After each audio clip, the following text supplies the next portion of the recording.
Oi, tudo bem? Como é que você está? Hoje eu quero conversar um pouquinho com você sobre Terra Prometida. Como que a gente acessa aquilo que Deus tem para nós? A gente, com certeza, eu já ouvi muita gente falando sobre isso. Eu tenho lido um pouco do Velho Testamento, tentado entender e ver ali a graça de Deus e como aquele povo conseguiu realmente não só sair da escravidão, mas como que Deus conseguiu tirar a escravidão, a escassez de dentro daquele povo e quanto tempo levou todo esse processo e tudo isso para acontecer. E nesses últimos dias eu estava aqui conversando com algumas amigas, participei de alguns grupos e me veio algo muito forte lendo Deuteronômio 7 e eu quero compartilhar com vocês porque eu tenho certeza que vai falar alguma coisa aí. Então vamos lá. Em Deuteronômio 7, olha só, o povo em Deuteronômio então ali estão sendo, Moisés vai dar, vamos dizer assim, as últimas instruções para o povo adentrar a terra prometida. E no verso 1, olha o que ele fala. Quando o Senhor seu Deus os fizer entrar na terra que vocês em breve possuirão, ele removerá diante de vocês muitas nações. Aí ele vai dar o nome das nações. E ele diz assim: essas 7 nações são muito mais poderosas e numerosas que vocês. Primeira coisa que me veio à cabeça. Sempre, todo momento, o lugar que Deus tem para nos levar, a terra prometida que Ele tem para nós, é muito melhor do que a gente possa imaginar. Só que nós vamos também enfrentar situações até lá, ou tomar posse daquilo. Não é uma terra desabitada, ela já está habitada. E aí, esses gigantes, essas nações que estão ali, são maiores e mais numerosas do que a gente, porque a Bíblia está dizendo isso. E aí, só que interessante, que nesse dia eu comecei a prestar atenção em mim, aqui ó, na minha cabeça. Quais são os gigantes, as nações, o que eu tenho alimentado aqui dentro, que eu tenho comido por tantos anos? Eu até posso não expressar, até posso não falar certas coisas, mas eu comecei a perceber, gente, que eu estava convivendo com pensamentos sabotadores, com gigantes de muitos anos, que estão ali comigo me amedrontando e me sabotando, me fazendo recuar há muito tempo.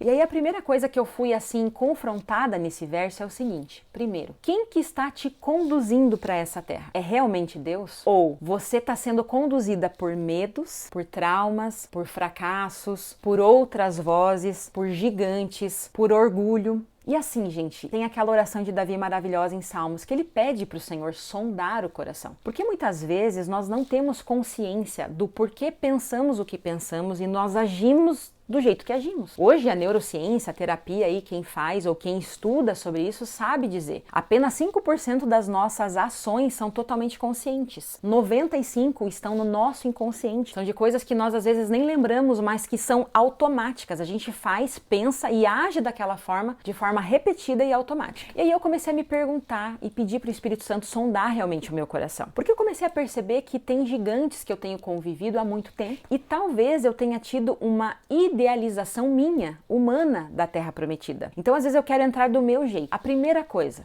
o que tem me conduzido? É realmente Deus que está falando mais alto e tem conduzido a minha vida, os meus sentimentos, os meus pensamentos, aquilo que ninguém vê? Ou realmente são medos e tudo isso que eu falei? São questões passadas. E aqui veio uma frase. O que tem te conduzido a essa terra? É o favor de Deus ou uma dor? Pense sobre isso. Segunda coisa, o Senhor, ele era muito específico nas instruções que ele daria ao povo de como acessar e possuir, e além disso, permanecer nessa terra da promessa. E ali no verso 2 e 3 diz bem assim: quando o Senhor Deus entregar essas nações na mão de vocês, destruam-nas completamente. Não façam tratado com elas. Não tenham pena delas. E aqui, gente, quando eu li esse verso, eu comecei a perceber assim, qual que é a cultura? Qual que é o pensamento? Qual que é o fracasso, talvez? O gigante, a nação, o padrão desse mundo que eu tenho me associado, que eu tenho feito um tratado, um acordo, eu tenho andado junto e que não é da vontade de Deus. Eu tenho me conformado com certas coisas, com certas mentiras, com certos padrões de comportamento e pensamento e que Deus já foi muito claro comigo. Não tenha penas, eu não quero que você faça acordo, eu não quero que você faça tratado com esse pensamento, com essa atitude, com isso que você está vivendo, porque não é a minha vontade. E aí até lembrei daquele nosso vídeo, não dialogue com a serpente. Ou seja, com o inimigo, gente, nós não conversamos. Olha como casa as coisas. E agora, falando com vocês, é que eu me dei conta disso. Com o inimigo, com aquilo que Deus já falou para você não se associar, você não conversa, você não faz tratado, você não tenta ser conveniente com aquilo e conviver. Não. Ali tinha que ser exterminado. E aí? Eu senti realmente assim um confronto grande aqui da parte da palavra de Deus entrando em mim, porque eu comecei a perceber quantos pensamentos, quantos comportamentos eu acabo me associando e às vezes eu tenho pena de mim mesma.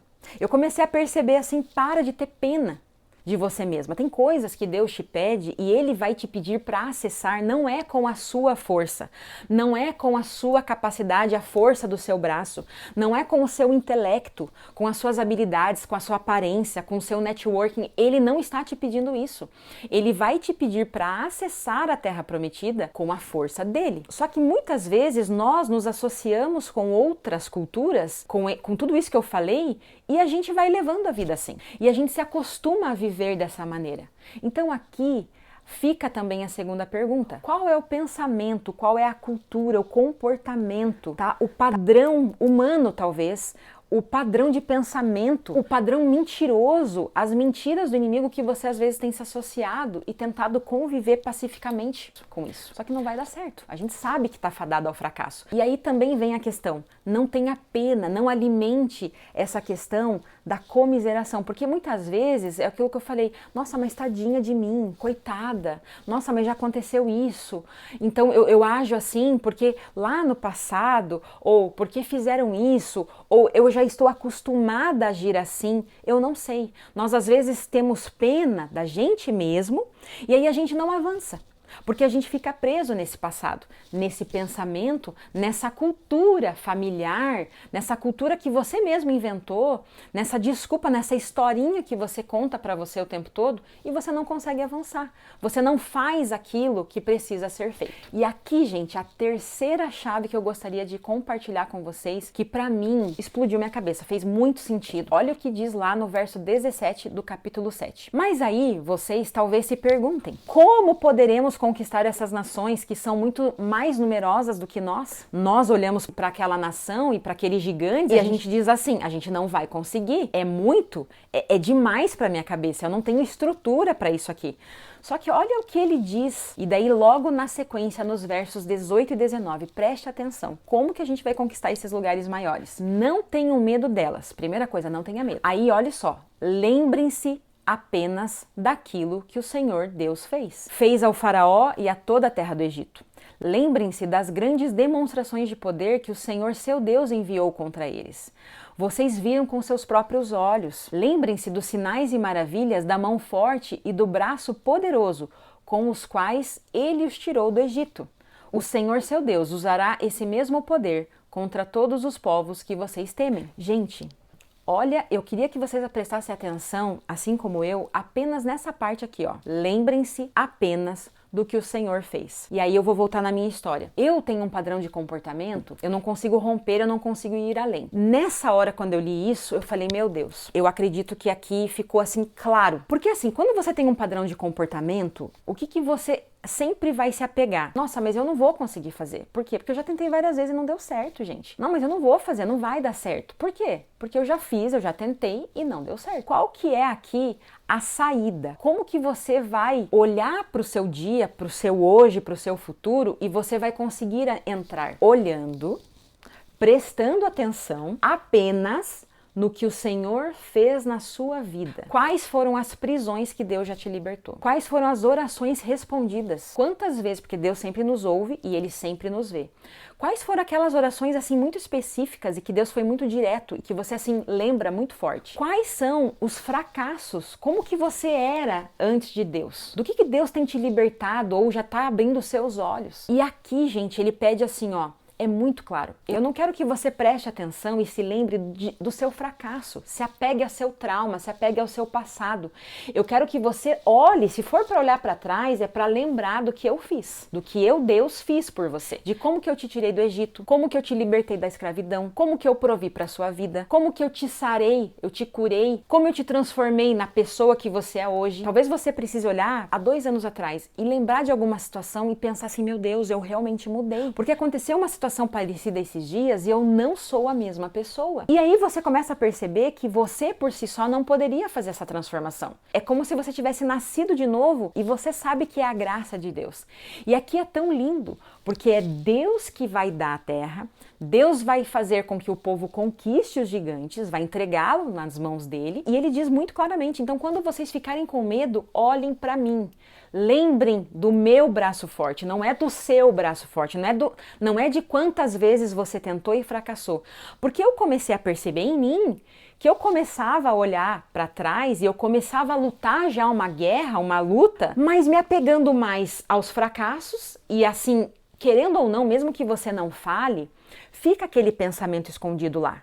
Fica aquela sementinha, tem uma raiz ainda lá atrás, que pensa assim, nossa, mas eu já tentei isso tantas vezes, eu já fui falar, eu já fui guerrear com esse gigante e eu saí assim perdendo, que vai acontecer de novo. E aqui, gente, tá a dica, tá o segredo. Pense, guarde na sua mente só aquilo que for bom, agradável, perfeito. É Filipenses, se eu não me engano, que fala isso. Mas guarde, traga a sua mente. Eu quero que você, se você puder, faça um exercício hoje, nessa última semana, nesse começo de ano de 2026. O que Deus fez para você? Quais são os motivos que você tem para agradecer? Ou se você ainda não teve a oportunidade, olhe para o último ano de 2025. O que o Senhor fez na minha vida? Que eu sei que eu não poderia ter feito sozinha. Algum favor, alguma ajuda, algum presente, algum dinheiro, um trabalho, uma transformação, um relacionamento, algo que se foi, mas hoje você percebe que é bom, algo que veio e você percebe assim, gente, eu não tinha capacidade para conseguir isso sozinha. Olhe com esses olhos, que o Senhor possa ajustar a sua visão, para que você se apegue mais a Ele, contemple, fixe os seus olhos nele, para que você consiga entrar e permanecer na terra que Ele já te deu por herança. Se esse vídeo falou com você, por favor, manda para alguém, deixa aqui seu like e seu comentário, que vai ser um prazer te ouvir. Então é isso, obrigada por estar aqui comigo e te vejo no próximo vídeo.